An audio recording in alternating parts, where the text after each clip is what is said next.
நம்ம சேனல்ல சூப்பரா நம்ம மாங்காய் போட்டு ஒரு மீன் குழம்பு வைக்க போறோம். அதை எப்படி செய்யணும்னு இப்ப பார்க்கலாம். அதுக்கு ஃபர்ஸ்ட் நம்ம தேவையான அளவு எண்ணெய் சேர்த்துக்கலாம்.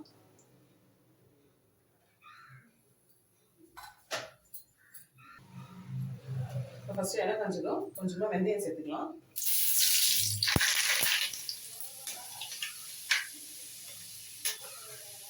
வெந்தயம் பொரிஞ்சதும் கருவேப்பிலை சேர்த்துக்கலாம். இதுக்கப்புறம் வெங்காயம் சேர்த்துக்கலாம். நான் பெரிய வெங்காயம் 2 வெங்காயம் வந்து அரிஞ்சு வச்சுருக்கேன். சின்ன வெங்காயம் சேர்த்திங்கன்னா சூப்பராக இருக்கும். சின்ன வெங்காயம் இல்லை என்கிட்ட 2 வெங்காயம் சேர்க்குறேன். சின்ன வெங்காயம் தான் அதை சேர்த்துக்கோங்க. வெங்காயம் நல்லா வதங்கட்டும்.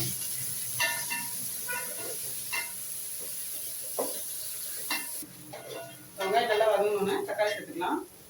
அதேமாதிரி 2 பெரிய சைஸ் தக்காளி. தக்காளி நல்லா வெந்து குழஞ்சி வரணும்.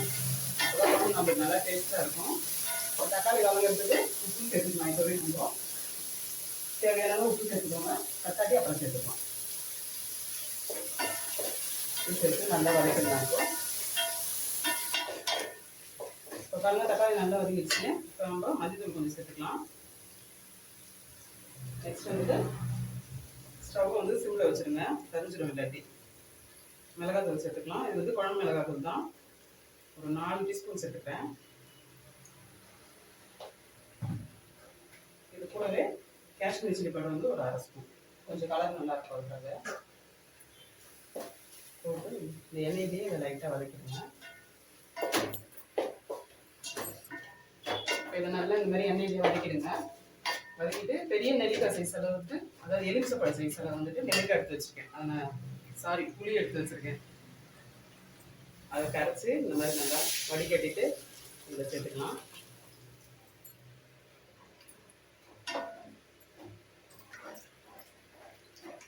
சேர்த்து கட்டி இல்லாமல் ஃபஸ்ட்டு நல்லா கலந்து விட்டுருங்க.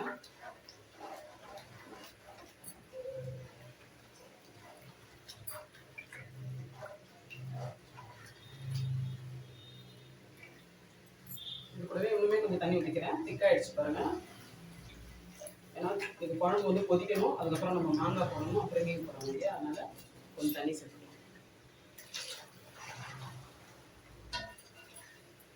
இப்போ உப்பு காரெல்லாம் கரெக்டாக இருக்கான்னு பார்த்துக்கோங்க. செக் பண்ணிவிட்டு இதை அப்படியே மூடி வச்சிடலாம். இது நல்லா கொதிக்கட்டும். இப்போ பாருங்கள் கொதிக்க ஆரம்பிச்சிருச்சு நல்லா. நம்ம ஒரு கொதி வந்தோடனே சிம்மில் வச்சிடணும். அப்போ தான் அது வந்துட்டு மெல்லாமல் கொதிக்கும் போது உங்களுக்கு அந்த பச்சை வாடெல்லாம் போய் குழம்பு வந்து நல்லா டேஸ்ட்டாக இருக்கும். இப்போ வந்துட்டு ஒரு கொதி வரும்போதே மாங்காய் வந்து சேர்த்துடலாம். மாங்காய் பிஞ்சு மாங்காய் வாங்கினா நீங்கள் குழம்பு நல்லா சுண்ணதுக்கப்புறம் போடலாம். இது கொஞ்சம் முத்திர மாங்காய்னால வேகிறதுக்கு ஏட்டாகும். அதனால நான் முன்னாடியே சேர்த்துறேன்.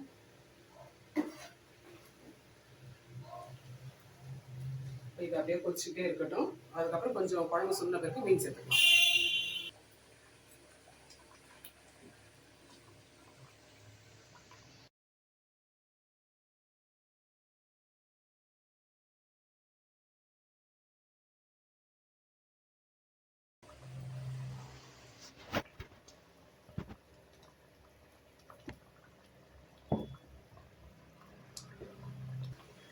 மாங்காய் நல்லா வெந்துருச்சு. இப்போ நம்ம மீன் சேர்த்துக்கலாம். நகர மீன் எடுத்திருக்கேன், 600 கிராம் எடுத்திருக்கேன். இது சேர்த்துக்கலாம்.